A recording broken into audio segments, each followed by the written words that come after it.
Seguimos con La Trastienda con Erwin Pérez.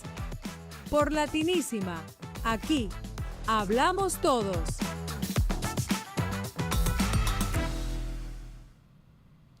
¿Cómo les va? Aquí estamos de nuevo, otro episodio de La Trastienda. Vamos a hablar con alguien que tiene que ver con los medios de comunicación, pero en realidad su mundo es el de la salud mental, una eminencia, es de Sudamérica. Ahora vamos a hablar en detalle sobre su historia de vida, pero tiene 2 clínicas en Nueva York, es neuropsicóloga, es la doctora Sara Malagold. ¿Qué tal, Sara? Hola, bienvenida. Buenos días. Gracias por invitarme a tu programa. De nada. ¿Cómo estás? Bien, feliz de estar en Miami, me encanta Miami, muy lindo. Sos de Uruguay, pero has vivido en varios países sí. y estás en Nueva York desde hace varios años, pero viviste en Miami también. Así que... yo viví en Miami prácticamente 10 años y después por circunstancias de la vida me mudé a Nueva York y allí estoy desde el 2012. Ok, y tienes 2 consultorios allá, 2 clínicas, ¿te gusta decirle? Sí. Están ubicadas en Long Island. En realidad son 2 compañías diferentes bajo la misma dirección. Lo que ocurre es que una se dedica a pacientes de todas las edades, desde niños, adolescentes, adultos y la tercera edad, con todo tipo de trastornos, y los vemos en ambos idiomas, en inglés y en español. Y la otra compañía solamente se dedica a accidentes, gente que ha tenido un accidente de auto, o que iba caminando y un carro se lo llevó por delante, y ahí vemos también todas las edades, pero está focalizado en los accidentes, que puede ser desde algo muy muy sencillito hasta un trastorno por ansiedad a un traumatismo cerebral. Sara, ¿qué es lo que te gusta de tu profesión? Todo. En realidad yo tengo pasión por mi profesión. Muchas veces me han dicho que es una profesión muy insalubre porque uno absorbe todos los desórdenes de todo el mundo, pero cuando tú haces algo con amor, con pasión, con dedicación, no lo sentís como un sacrificio, no lo sentís como un peso. Así que a mí me encanta todo, desde estar en contacto con la gente, poder guiar a mis profesionales, porque yo tengo un equipo de profesionales, y poder ayudar a la mayor cantidad de gente posible. ¿Cuándo te diste cuenta que te gustaba tanto el tema de curar problemas de salud mental, psicología, etcétera? La verdad, fue una cosa por casualidad. No sos hija de psicólogo ni nada. No, fue total casualidad. En realidad mi primer título es en neurociencias. Yo me recibí en biología viviendo en el exterior, en Israel, y cuando me vengo a vivir a la Argentina, yo digo, bueno, ¿qué hago? No me reconocían mi título porque no hay convenio entre Israel y Argentina. Y yo soy una apasionada por el estudio y yo digo, ¿qué hago ahora, no? Al principio empecé a dar clases particulares a chicos, de química, matemáticas, etcétera, y después dije, no, pero esto necesito hacer algo más. Y un día estaba paseando ahí por el barrio y veo que hay una cola de gente que se está anotando a la universidad. Entonces me acerco y les pregunto, ¿para qué carrera? Si es verdad esto, ¿no? ¿Para qué carrera se están anotando? Y me dice, para psicología. Ah, bueno, entonces me quedé en la cola y ahí me quedé. Y yo no tenía ni idea lo que era la psicología. Pero cuando arranqué y empecé, y fueron muchísimos años, porque, bueno, el primer título fueron 5 años, cada vez me fue agarrando, ¿no?, más el gusto. ¿Y qué es lo que...? En este campo de la psicología es tanto lo que se puede hacer. Y me enganchó todo, porque yo he hecho desde docencia, investigación, la parte clínica, la parte forense, la parte criminal, la parte de psicoterapia, testificar en la corte, o sea, todo me gusta. La verdad que todo me gusta. ¿En un psicólogo hay algo medio de chismoso, de querer saber la vida de los demás? No. ¿O de apasionarse por enterarse? La verdad que no. No es lo que más disfrutas. En mi caso, no. Obviamente, es toda una técnica cómo acercarse al otro e ir indagando, pero indagando ese material que necesitamos. ¿sí? Por eso yo siempre cuando instruyo a mis doctores que trabajan en mis clínicas, les digo, no importa cuántas hojas llenen de información, mientras que ustedes llenen lo que tienen que llenar, o sea, las preguntas importantes que necesitamos saber para poder arribar a un buen diagnóstico. Uh-huh. O sea, bueno, tenemos que tener esa parte de querer saber, por eso a mí me gusta tanto la investigación. Pero cada vez que tú arribas a un diagnóstico, como las cosas van a pasos agigantados, uno no se puede quedar con lo que supo ayer. Ya ayer es tarde. Entonces, cuando arribamos a cualquier diagnóstico, hasta el más común, por ejemplo, depresión, es bueno meterse en internet e indagar. ¿Cuáles son los últimos artículos publicados? ¿Qué es lo último que se sabe en cuanto a tratamiento? Uno que tiene que estar muy updated, como se dice, porque si no, quedamos atrás en la historia. Pero estás abriendo una puerta con eso que contás que entras a internet a veces a interiorizarte. Por otro lado, no estás muy a favor de que la gente consulte en internet, ¿no? No nos confundamos. Exacto. Yo creo que todo está publicado en internet. Hoy en día, digamos, hasta la lectura ya no se hacen los libros tradicionales, sino que es la lectura digital. Entonces, cuando yo quiero investigar, me voy a sitios especiales como PubMed, por ejemplo, donde están todos los últimos artículos de medicina que están publicados. Y es maravilloso porque cuanto uno más lee, más se da cuenta los avances y cuánto más tenemos que saber. Es también un poco tener responsabilidad con la profesión. No podemos quedarnos en el olvido. Y si bien es cierto que en esta profesión nos obligan, yo creo que como en todas las otras profesiones, en abogacía, a cumplir, cada vez que uno renueva la licencia, tiene que cumplir con ciertas horas de educación. En psicología son como 40 créditos. Pero más allá de esos cursos que uno los tiene que hacer por obligación, si uno es un apasionado por lo que hace, entonces uno tiene que seguir instruyéndose. Y todo eso está publicado. Doctora, hace años que la conozco y no tengo esta duda. ¿Es más teórica o más de ejecución usted en su trabajo? Las dos cosas. Me parece eso. Sumamente. A esta altura de mi profesión, digamos, yo ya no veo pacientes, salvo que sean pacientes de casos muy graves, casos muy difíciles que van a la corte, que por ahí los doctores o los abogados me piden que yo los vea, especialmente porque hay un tema de años de experiencia. De lo contrario, lo ve la gente de mi equipo. Pero mi tarea es muy, y esta es la parte teórica, ¿no? De poder guiar a mis profesionales, corregirlos en el diagnóstico, enseñarles, supervisarlos y decirles lo que tienen que hacer para informarse mejor. O sea, es tanto la parte ejecutiva, porque a veces sí tengo que ir a la corte por estos casos, como la otra parte que es la de la guía, que es más teórica. ¿Y cómo se desconecta? ¿Se desconecta a veces o no? La verdad, querría decir sí, pero la verdad que no. Porque como ¿Y eso está bien? No, no está bien. Pero no puedo con mi genio. Yo digo siempre que soy AAA en personalidad, porque yo donde voy con mi laptop, ¿no? AAA es una personalidad súper que está todo el tiempo en actividad. Y esa gente ni siquiera registra el cansancio, el dolor físico. ¿Va con su laptop? Voy como a donde vaya. Si me voy de vacaciones a Europa, también. Pero te voy a explicar por qué. Okay. Porque como yo tengo que supervisar a la gente y hay como de 20 a 40 reportes diarios, ningún reporte se sube ni se manda a un juez o no se manda a ningún doctor, a ningún lado, si antes yo no lo leo. Soy un poco obsesiva en eso, porque cualquier error, cualquier coma fuera de lugar, eso es una mala reputación y todos los reportes están firmados por mí, por el profesional que lo vio y por mí. Entonces yo me tomo esa responsabilidad, no importa dónde esté. Obviamente que tengo la práctica para hacerlo rápido, pero lo hago, sí, hasta el día de hoy. ¿Siente miedo por algo? Sí. Y te voy a decir que a medida que van pasando los años y voy creciendo, cada vez son menos los miedos, pero le tengo mucho temor al sufrimiento por la pérdida de mis seres queridos. Yo preferiría irme antes, como es la ley de la vida, ¿no? Primero nos vamos los más viejos y después los que nos siguen, que sigan. Pero ese es mi gran temor. Doctora, dijo como al pasar, dijo así como algo como lo más normal, como la depresión. O sea, la depresión, eso no... Claro. Vivimos, me parece, en una vida como más cómoda que hace 50 años.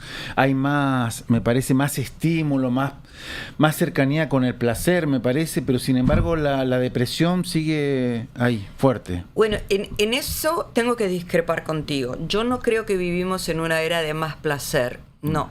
Yo lo que creo, sí, que vivimos en una era de mucho más estímulo, eso sin lugar a duda. Pero como decía Freud, todo lo que está hecho en exceso hace agua por otro lado. Entonces, es tanta la sobreestimulación artificial que la gente siente que si no compite y no está a la altura, no tiene identidad. Y eso es lo que provoca la depresión, que ya la venimos arrastrando de año tras año, pero sí, cada vez está peor el tema de la depresión. Peor. No nos damos cuenta tanto porque hay mucha depresión enmascarada.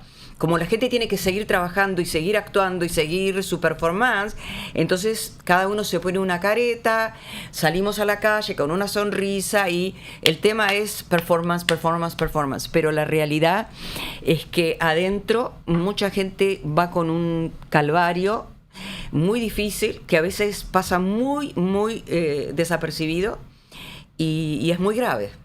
Es muy grave. Doctora, ¿no le da la sensación de que en Miami la gente no va mucho al psicólogo, no se analiza mucho? Bueno, para serte o por lo menos la gente que me rodea a mí, yo no conozco a nadie.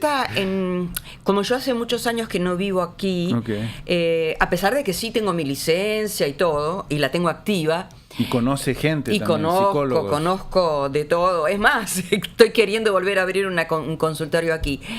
Pero creo que yo siempre digo que Miami, por ejemplo, comparado con Nueva York, no son dos ciudades distintas, son dos países distintos, porque todo es distinto. El clima es distinto, la gente es distinta, las circunstancias son distintas. La gente vive quizás más, con otro clima la gente está más contenta, digamos. Pero la depresión quizás se ve mucho más a otros niveles. En la tercera edad, por ejemplo. Sí, en Miami. Okay. En la tercera edad, porque la demencia está subiendo en forma estadística cada vez más. Y los viejitos, que no son tan viejitos ahora, van en conjunto con el deterioro cognitivo con la depresión. Entonces eso se ve mucho. También se ve mucho depresión en niños, que pagan los platos rotos de ese exitismo que viven todos los adultos, la era de la tecnología, los celulares, los iPads, la falta de atención con calidad. Uh-huh. Entonces sí sigue habiendo depresión. Quizás no tanto como en otros estados, pero sí sigue habiendo. Y si van o no van al psicólogo, yo no te lo puedo decir hoy, pero en la época que yo trabajaba acá en Miami, digamos hace unos 10, 15 años atrás, uh-huh, la gente sí iba a hacerse evaluaciones, a ver cómo está su funcionamiento general. Gente que teme la demencia por un tema hereditario. Dice, oye, mi mamá o mi papá tiene Alzheimer, capaz que yo también. Entonces yo creo que sí van bastante. Me dejó pensativo con lo de la depresión enmascarada. No tendré una depresión enmascarada. Bueno, para eso hay que conocer los síntomas y los signos, ¿no? No, yo no creo que... Tengo otros trastornos, pero no... Doctora, a mí me encanta hablar con usted porque usted es una sabia, pero además es... nos ayuda a los que preguntamos y que por ahí no tenemos el nivel. Entonces le quiero plantear algo que he notado y no sé si está de acuerdo, lo he visto más que nada en las redes sociales, pero uh-huh, que cada vez la gente de 80 años para arriba se ve más vital o se muestra más. ¿Es así o es una visión fragmentada de la realidad que nos da la Instagram? No, es verdad porque la expectativa de vida se ha prolongado. Entonces, obviamente, también la información médica está más al alcance de todo el mundo. Nos bombardean todo el tiempo diciéndonos lo que tenemos que comer, cómo lo tenemos que comer, el ejercicio. Entonces, todos aquellos que realmente quieren seguir estas pautas, obviamente no solamente que van a vivir más, sino que van a vivir mejor. Y sí es cierto, se ve mucho más gente llegar a los 80, 85 años, porque los 80 y los 85 en realidad son los 60 de antes. Believe it or not, es así, sí señor. Si tú te pones a pensar, antes... y cuando digo antes, digo 20 o 30 años atrás, decir 60 o ya es un viejo. Hoy en día 60, mira cuántas mujeres espectaculares hay a los 60 años. O sea, son los 40, 50 de antes. Entonces, ves mucha gente de 80, 85 y decís, pero qué fantástico. No puedo creer que tenga esa edad, porque uno tiene el concepto de que 80, 85 ya es un nonato, como quien dice, ¿no? ¿Y cómo debemos enfrentar la vejez? Bueno, ¿resignarnos? ¿Debemos luchar y tratar de estar la verdad los sanos? La palabra debemos es un poco tricky ahí, ¿sí? Porque nadie hace, a esa edad ya no es debemos, uno hace lo que puede, ¿no? Y yo siempre digo que uno envejece como ha vivido. Si uno ha vivido bien, optimista, contento, rodeado de afectos, va a llegar a la vejez exactamente de la misma manera, lleno de sabiduría, con ganas de dar, les enseña a sus nietos. Si no tiene nietos, pues se las ingeniará para tener acceso a otras comunidades. Es gente que va alcanzando ya el ritmo que se van lenteciendo, pero bien. Todo lo contrario pasa con la gente que siempre ha sido malhumorada, quisquillosa, que todo le encontraba un no, y bueno, así va a ser su vejez. Entonces tiene mucho que ver con la personalidad de cada uno, eso por un lado. Por el otro lado tiene que ver con este gran monstruo llamado demencia, que lamentablemente hasta el día de hoy no se ha descubierto por qué viene, y bueno, al que le toca, lamentablemente hay gente que tiene más preponderancia que otra, pero eso también puede volvernos depresivos, aislados, desconectados del mundo. ¿Ya una persona con demencia puede ser paciente de ustedes o eso ya entra en otro carril? Con mucho más fuerza. ¿Y qué se puede hacer si ya...? Porque si bien... la persona con demencia no está demente y ya, o sea, hay muchos niveles en la demencia. Hay una fase inicial, 2, 3, hay hasta 7 niveles. Te estoy hablando de la demencia tipo Alzheimer, que es la más conocida, que es una demencia cortical, es la más famosa, ¿no? Pero hay otros tipos de demencia. Entonces, al principio quizás no sea tan engorroso, porque el paciente está un poco aquí y un poco allá. A medida que va pasando el tiempo, cuando la demencia es irreversible, y esto puede llevar 10 años, puede llevar 15 años, dependiendo a qué edad inicia. Ya en los últimos años, diría yo que ya hay casos que hasta que hay que hospitalizar a la persona o ponerla en algún tipo de centro porque puede atentar contra su vida o los de sus familiares. Pero hasta llegar a esa etapa, lo más conveniente y lo mejor para el ser humano es vivir rodeado de su entorno, de sus seres queridos, porque el afecto, más allá de la alimentación, el tratamiento y todo, es lo que los va a mantener fuertes y mejor. Entonces, vos me preguntabas, ¿se los trata? Por supuesto que se los trata. Se les hace rehabilitación ¿Son cognitiva. conscientes? Al principio, después ya no. Pero se les hace rehabilitación cognitiva para hacer que el cerebro funcione, no para recuperar lo que ya se perdió, sino para retrasar lo que se viene. También para poder enseñarle a los hijos, a los familiares, cómo tratar a esos padres, que entiendan que es una enfermedad y que no es a propósito, ni que merecen ser gritados ni maltratados, porque es una patología, ¿no?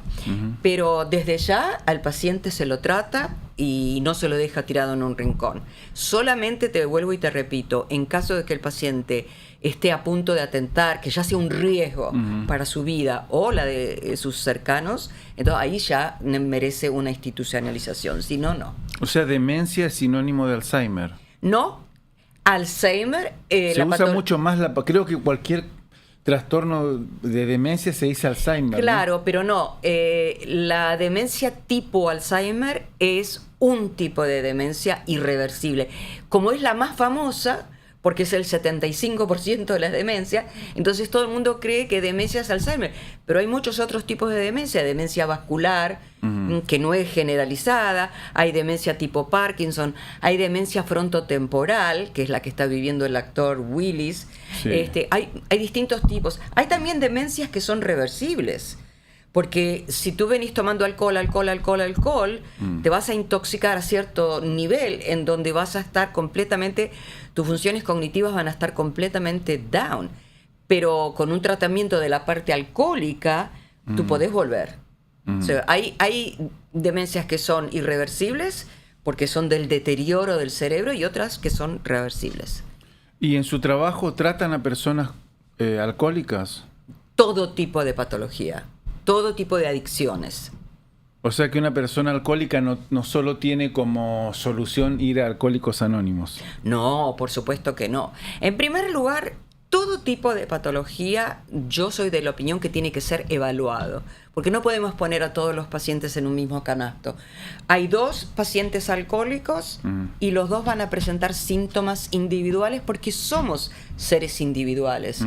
Pueden ser que tengan en común la adicción al alcohol, pero esta persona tiene una personalidad y una historia de vida, y esta persona tiene su historia de vida y sus recursos psicológicos. Entonces, no se pueden tratar a las 2 personas de la misma manera, sin descalificar los lugares que se especializan en eso, que nosotros referimos. Pero también, además de referir a lugares que son especializados en la adicción, les damos nuestra propia terapia, les hacemos evaluación para saber cómo el paciente está afectado por esa adicción a nivel cognitivo, comportamiento y emocional. ¿Y qué es el alcoholismo para usted? El alcoholismo es el uso desmedido al alcohol, es una adicción. ¿Y por qué se da? Las adicciones se dan porque son un trastorno de personalidad adictivo, son personalidades que necesitan estar adictas a algo. Si mañana dejaran por ahí de ser adictas al alcohol, sin tratamiento, de pronto se volverían adictas al cigarrillo, de pronto se volverían adictas a otra cosa. Es un trastorno severo que tiene que ver con su personalidad, como dije, ¿Severo? Con historia. Es severo. Es severo porque ese tipo de adicción no se cura nunca, lamentablemente. Lo que se puede hacer es llegar a un punto donde el paciente está completamente, digamos, limpio, ¿sí? Pero el riesgo a la caída siempre está, lamentablemente. Es un esfuerzo, una vez que uno ya cae en esa adicción, es un esfuerzo de todos los días. Doctora, quedan pocos minutos. Perdón, pueden buscar la información de la doctora en varios lugares. Uno es en Instagram, que está como, bueno, lo estaremos poniendo en pantalla, lo hemos puesto seguramente. Es fácil. Doctora Sara M. Doctora Sara M en Instagram. Un número de teléfono en Nueva York que es el 516, porque esto, doctora, también se escucha, es radio también, no es solo visual. 516-696-8401. Repito, 516-696-8401. Y brevemente, ¿atienden a personas que no viven en Nueva York? Permanentemente, salvo que sea en un horario fuera de oficina, se los va a atender en español o en inglés. Okay. Estaba pensando que imagino que para que usted, que es la jefa de todo eso, hable con alguien y que nos dé media hora a nosotros, esto tiene un precio, un valor. No, así que le agradezco. Yo te agradezco a ti porque cuando estuvimos hablando de estas entrevistas, yo sé de tu profesionalismo, sé la llegada que tenés con la gente, y me alegra poder participar de tus entrevistas y poder ayudar por este medio en lo que me sea posible. Muchas gracias, doctora. Preguntitas cortas. Alimentación, ¿qué le sugiere esto? Que está tan en boga y que yo también creo que la alimentación afecta en muchos aspectos de la salud. ¿Usted se cruza con esa palabra en su tarea diaria o no? Sí, 100% tenemos. ¿Qué me puede decir? Con respecto a la alimentación, que es un tema gigante, en nuestro consultorio vemos gente que tiene trastornos de la alimentación, anorexia, bulimia, obesidad, que también se les da terapia porque todo eso es un cambio de pensamiento, es un cambio de comportamiento. La gente cree que todo eso se soluciona con una buena dieta, ¿cierto? Pero no. Si bien es cierto que se necesita la dieta, pero sin un sustento cognitivo en donde el paciente entienda el por qué tiene que alimentarse bien, el por qué tiene que bajar de peso o comer más. Si no lo entiende, porque si no más, no lo va a hacer. Y creo que el tema de la alimentación, gracias a Dios, y en esto tengo que dar las gracias a las redes, hay mucha conciencia y educación a alimentarse bien, por todo lo que no hacerlo trae aparejado. Doctora, cambiando de tema, autismo. Sí. ¿Me da la sensación que es complicado hasta para ustedes ese tema o no? No. Y la verdad que no es complicado, lamentablemente. Digo porque no se sabe el origen, hay muchas cosas que se desconocen del autismo. No, porque lamentablemente se ven tantos casos ahora que ya se dejó de ser complicado. Complicado era antes, cuando la gente no sabía mucho de esto, pero ahora se sabe mucho más. En realidad se habla de el espectro del desorden autista. Y se dice espectro porque antes se hablaba de Asperger y era uno solo. Entonces era muy etiquetado. Este es un paciente autista o esta persona es autista. No. Ahora se habla de un espectro, desde algo tan insignificante que pasa desapercibido hasta algo muy severo que necesita tratamientos y medicación especial.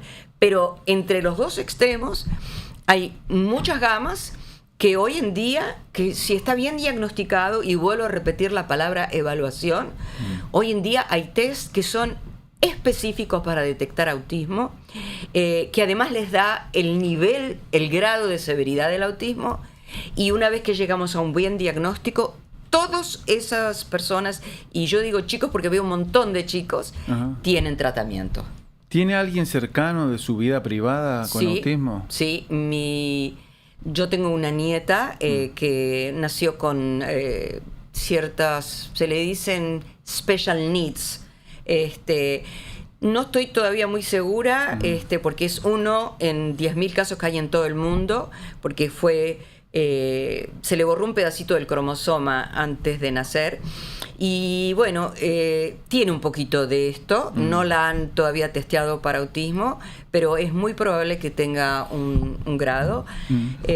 Se trata, tiene terapias, desde chiquitita está haciendo todo tipo de avances y sí es tratable, y yo lo puedo decir que la niña ha avanzado. Hoy en día, felizmente, tiene 6 añitos y creo que va a seguir avanzando.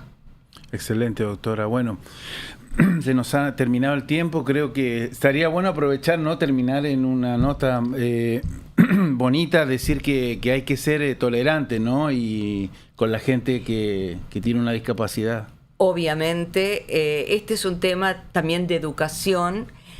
Nos encontramos con el gran obstáculo de que como la gente está tan mal por otros temas, ya no discriminan, entonces han perdido un poco ese nivel empático, ¿no? Pero siempre pensemos no solamente hacia los discapacitados, y yo sé que lo que le voy a decir es un poco difícil, pero pensemos que cada uno que tiene una reacción mala está librando alguna batalla que nosotros no conocemos. Porque una persona que está bien, que está centrada, no digo que esté saltando de alegría ni vibre de la felicidad, porque eso es un constructo que en algún otro momento lo hablaremos, pero una persona que está bien, que está satisfecha con lo que hace, con su vida, no anda ventilando negatividad.